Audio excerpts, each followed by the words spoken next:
Alright, what's going on everyone out there on YouTube? NES Roller, and welcome to a brand new review. And this time around we'll be checking out a film that was sent to me to review by Arrow Films. I'm very, very excited to talk about this release with you guys and review this movie because it's a bit of a classic, and it is John Landis's An American Werewolf in London. So, if you guys, obviously I haven't done Blu-ray and DVD updates on this channel in quite a long time, but if you know me and you follow me on Facebook and things like that, I am a huge fan of these 4K Arrow collector's editions. 1 second, I'll show you. I have them all, including the UK releases. I'm a huge, huge fan.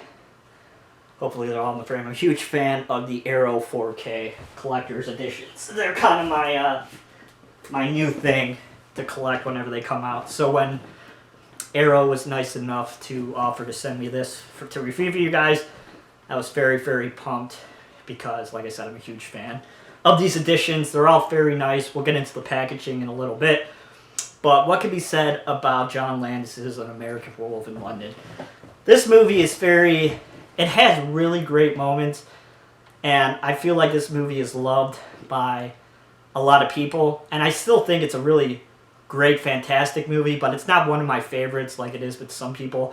I mean, of course, when you think of effects in movies, you think of like the head explosion scene in Scanners, and you think of the transformation scene in American Werewolf in London. It's one of the greatest visual effects ever done on celluloid. I mean, it's just, even today you watch it, it just looks absolutely amazing. It holds up, and like I said, up there with the head explosion scene in Scanners, it's one of the best effects ever done on film. So, if you guys don't know what American Werewolf in London is about, we basically follow David and Jack. They are two American hitchhikers who are hitchhiking across London. One night they come across a bar in the, I guess you could say, in rural London, in rural England, called the Slaughtered Lamb. And there they are greeted by a series of townsfolk who are acting a bit strange. They're very quiet, and you could tell something's not right. And they ultimately decide to leave, and they get attacked by a werewolf, and we learn that this town is hiding the fact that every full moon is a werewolf comes and attacks the town folks. Basically, that's the story. So, David dies, Jack gets scratched, and he lives, and he gets flown over to England, or London. And basically, he is now a werewolf, and he's trying to prepare himself for the next time a full moon happens. Because when a full moon happens, he's going to turn into a werewolf, and that's where the amazing transformation scene comes into play. Along the way, there's a love interest, of course, because there has to be a love interest. But very John Landis. This movie is very, very funny. There's some really funny moments, dark humor in this film that made me laugh. There's scenes between dead David when he dies and Jack. David comes and visits Jack throughout the film as a decaying corpse. And along the way, their conversations are definitely my favorite part of the film. It happens 3 times, and every time David shows up and he's more and more decayed. It's fantastic. Absolutely amazing, amazing stuff here by John Landis in those scenes. But besides that, it's pretty like cut and dry with the love interest stuff and like a doctor who's trying to find out if David is telling the truth. Jack's telling the truth. Sorry, I get them confused. If Jack is telling the truth about him actually being attacked by a werewolf and not a lunatic. And that's basically about it. There's not too much in it. The last 15 minutes of this movie, it's just batshit crazy, absolutely enjoyable stuff. And it's a classic. What can I say? There's not too much. Everybody's talked about this film.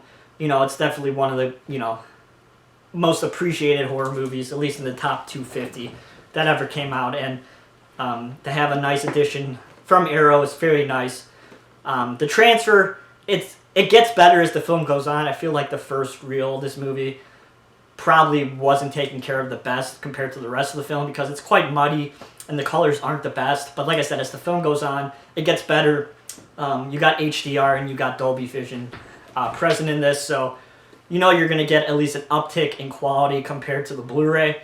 So if you guys already picked this up on Blu-ray and you're a fan of this movie, you probably should pick it up on 4K because you're going to get a slight uptick in quality of course, because of the HDR. So, especially in the nighttime scenes in the beginning of the film where it's pretty dark. As the film goes on, it gets lighter and lighter. But the beginning of the film, the first reel, which I said doesn't look the best, it still is probably going to best it's going to look in this edition. And the edition is really nice. As you see, it comes with the 4K, and you got, like when most of these Arrow releases, you have a booklet that talks about the making of the movies and all that jazz. Very lengthy, 60-page booklet, color booklet. Very nice, high quality. And then you get a poster of the movie, and as well inside you have lobby cards. So all these releases always come with a nice booklet, poster, and lobby cards. So they're some of my favorite, as you can see, releases to collect. So I'm very excited to have the opportunity to talk to you guys about these releases, and hopefully going forward I'll be able to chat with you guys about them as well, at least the ones here in the States. So that is my review of An American Werewolf in London. Given an 8 out of 10. Like I said, it's a classic with some amazing effects and some pretty funny moments. So, I mean, most of you guys, if you're a fan of the genre, would assume so. If you're watching this channel and this video, you've probably already seen this. But really great addition from Arrow. Let's talk about the features real quick. I forgot about that. I can't talk about them all, but just a boatload of commentaries and making of. And there's like an 1.5-hour documentary on this about the making of the film. And that's really the highlight of this. It's just a laundry list of features. So if you're a fan of this movie, you're definitely going to dig this release because there's just so many new features. I'm not entirely sure if there's anything new compared to the old Blu-ray that came out of this from Arrow a couple years ago.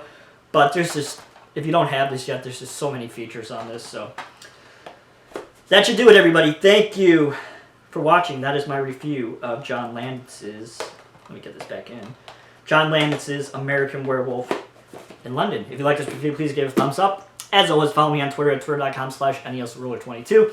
And I hope everybody's doing well, and I shall talk to you guys later. See you guys.